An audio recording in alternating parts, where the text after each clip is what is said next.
Slime Rancher, at its core, is a game about doing chores. You have a bunch of chores to do and you make money for doing those chores. Your reward for earning lots of money is more chores to do. Your reward for exploring new areas is more chores to do. Your reward for solving puzzles is more chores to do. When you put it like that, it sounds really criminally boring, doesn't it? But despite that, this game is a lot of fun. It's got a great art style, it's very charming, the core gameplay loop is engaging, and it's pretty good at slowly introducing new things for the player to do to keep them engaged. But how does a game all about laborious work end up being fun? Well, it's simple. It's because the work is the fun. There's lots of games like this. Slime Rancher, Minecraft, Terraria, Stardew Valley, I don't know, bloody Farmville. The fun of all of these games is basically exploration and repetitive and laborious work. But funnily enough, people like that sort of thing. I think it says something quite interesting about the human condition that games about rote work are some of the most popular games around, but that conversation's a tad too philosophical for this channel, so I wanted to take a closer look at Slime Rancher and how it makes this style of gameplay fun for so many hours. The first thing that I think is important to touch on is one of the very first things that you'll probably have noticed when you loaded up Slime Rancher for the first time. It's this down here, the inventory system. You can only hold 4 different types of items at a time, and at first you can only hold 20 of each item. This does get upgraded all the way to 50 later on, and even 100 at the very end of the game, but it starts out at 20. And 20 is not a very big number. You are frequently short on inventory space in this game, making you have to do multiple trips back to your ranch to store items, or multiple trips to the market link to sell your stuff.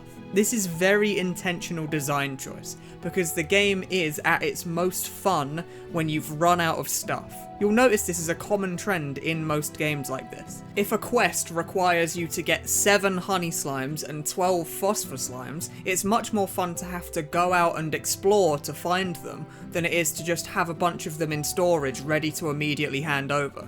It's kind of one of the key faults of this style of game. Once you've beat every single boss in Terraria, and you've crafted every single item, there's not really that much left to do. Once you've gotten all of the slimes, explored all of the areas, and bought all of the 7Z rewards, there's not really anything left to do.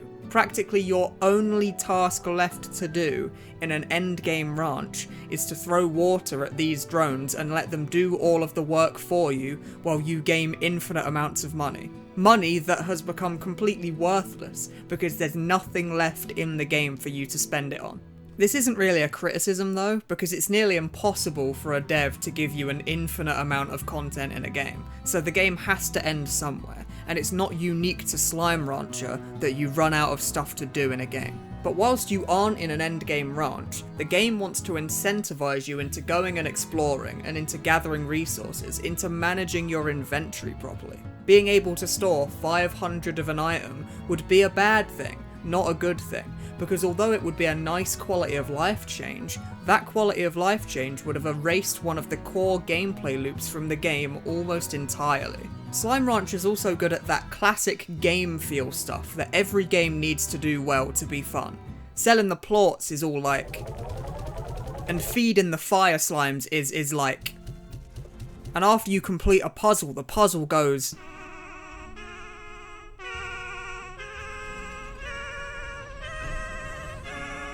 These things are essentially little secret dopamine noises that make it feel extremely satisfying and rewarding to do what the game wants you to do. Every genre of game has to do this sort of thing well, and adventure sandbox games are no different, and Slime Rancher does a great job of it. But there's also the rewards that the game gives you for progressing. Popping open these large fellas called Gordo Slimes will give you a key to unlock a new area of your choice to go explore further. Being able to increase your inventory space allows you to explore further and for longer without needing to come back to store the items that you've collected. The gadgets that you can build in the lab allow you to do all sorts of cool and crazy things with teleporters and Gordo snares and drones. The game is very good at rewarding you for your hard work with cool new things to do in the game.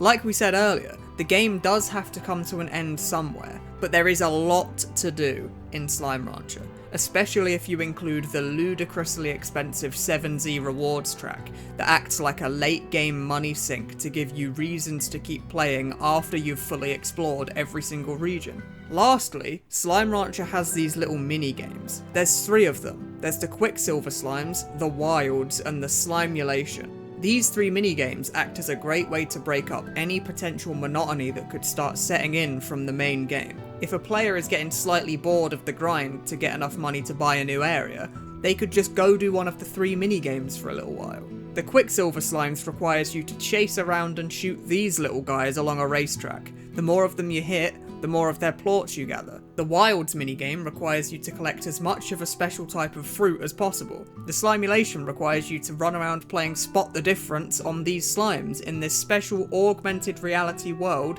in order to find and capture glitch slimes. These mini-games on their own aren't much, but they're a lot of fun now and again, which is great, because that's exactly what they're there for. Whenever someone gets a little bit tired of the main game's grind, they can go play one of these mini-games for a little while and earn rewards while they do it. Slime Rancher, as well as all of these other games, manages to feature a ton of repetitive tasks without feeling particularly tedious. The risk of making a game like this is that the task at hand can become extremely boring, and players stop playing because of the sheer tediousness of the game. But despite featuring a ton of trekking back and forth, repeatedly visiting the same locations to collect items and stuff like that, the game manages to be super fun without becoming tedious.